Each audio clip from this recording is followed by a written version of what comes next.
मदन देर रात अपनी कार से गांव लौट रहा था। बाहर मूसलाधार बारिश हो रही थी और चारों ओर सिर्फ घना जंगल था। कार की हेडलाइट्स पेड़ों की टेढ़ी मेढ़ी शाखाओं को रोशन कर रही थी, जो ऐसे लग रही थी मानो अंधेरे में कोई हाथ बढ़ाकर उसे पकड़ लेना चाहता हो। कार का वाइपर लगातार काम कर रहा था, लेकिन बारिश इतनी तेज थी कि आगे का रास्ता धुंधला दिखाई दे रहा था। तभी अचानक उसकी कार झटके से रुक गई। इंजन बंद हो गया।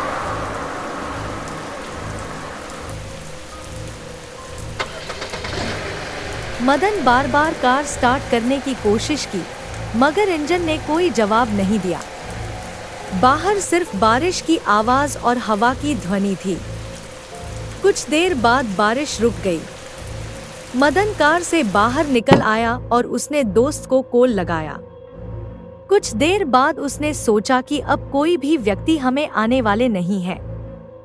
अचानक मदन को सामने एक लड़की दिखाई दी। वह पेड़ के नीचे बैठी कांप रही थी। उसके चेहरे पर भय साफ झलक रहा था।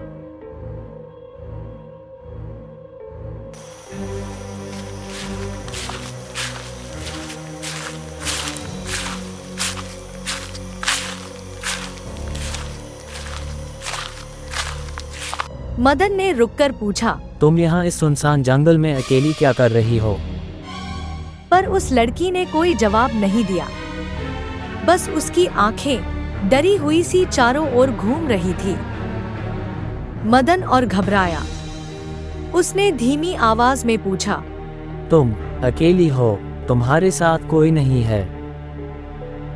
लड़की ने धीरे धीरे सिर हिलाया, लेकिन कुछ बोली नहीं। तभी अचानक ठंडी हवा का झोंका आया और आसमान में बादल गरजे। गांव सच में पास था, लेकिन रात इतनी गहरी और डरावनी थी कि हर कदम लंबा और मुश्किल लग रहा था। दूर से कुत्तों के भौंकने की आवाज गूंज रही थी और पेड़ों की परछाइयां जैसे किसी भूत की तरह हिल रही थी। मदन ने हिम्मत करके कहा, चलो, मैं तुम्हें गांव तक छोड़ देता हूँ। रात खतरनाक है। लड़की ने धीरे से उसकी ओर देखा। उसकी आंखों में आंसू थे, लेकिन उसके चेहरे पर कोई भाव नहीं था। उसने बस धीमे से सिर हिला दिया। दोनों रास्ते पर चलने लगे।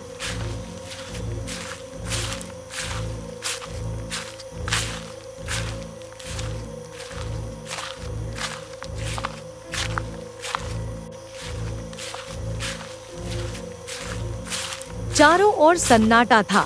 बस उनके पैरों की आहट और दूर कहीं उल्लू की आवाज सुनाई दे रही थी।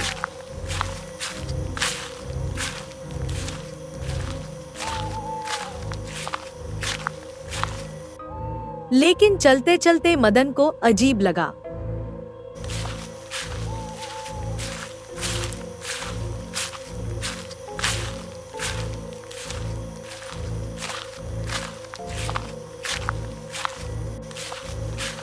हर बार जब वह मुड़कर लड़की को देखता तो लगता जैसे उसका चेहरा थोड़ा बदल रहा हो।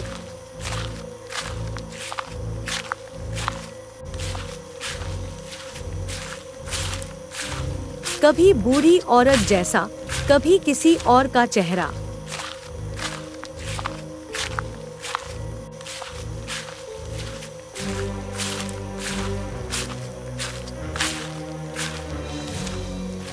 उसका दिल जोर जोर से धड़कने लगा। उसने सोचा, ये क्या हो रहा है? कहीं ये कोई इंसान तो नहीं, बल्कि कुछ और। अचानक लड़की बीच रास्ते में रुक गई। उसकी धीमी सी आवाज गूंजी, गांव तो पास है, लेकिन क्या तुम मुझे सच में वहां पहुंचा पाओगे? मदन सिहर उठा। उसकी रीढ़ की हड्डी में जैसे बर्फ जम गई हो। मदन घबरा गया। उसने कांपती आवाज में कहा, क्यों? गांव यहीं पास ही तो है। लड़की ने उसकी ओर देखा। अब उसके चेहरे पर अजीब सी मुस्कान थी। हवा अचानक और ठंडी हो गई। पेड़ जैसे चरमराकर कराहने लगे। उसने धीमे स्वर में कहा, गांव तो पास है, लेकिन मेरे लिए नहीं। मैं उस गांव तक कभी नहीं पहुंच सकती। मदन की आंखें फैल गईं।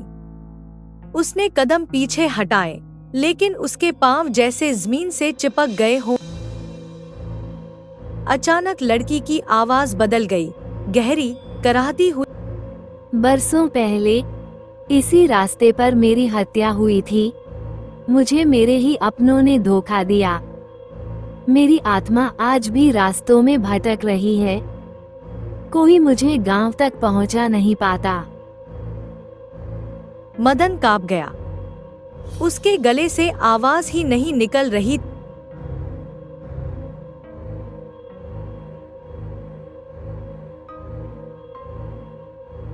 लड़की धीरे धीरे उसकी ओर बढ़ी। अब उसके चेहरे पर इंसानी शक्ल नहीं थी।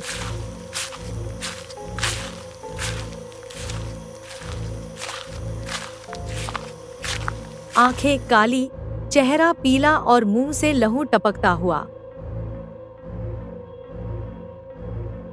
वह कराहती हुई बोली, आज तुम मेरे साथ चलोगे, हमेशा के लिए।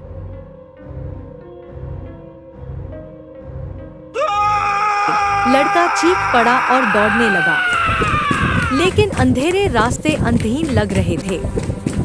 जितना दौड़ता, उतना ही उसे वही जगह बार बार दिखने लगती।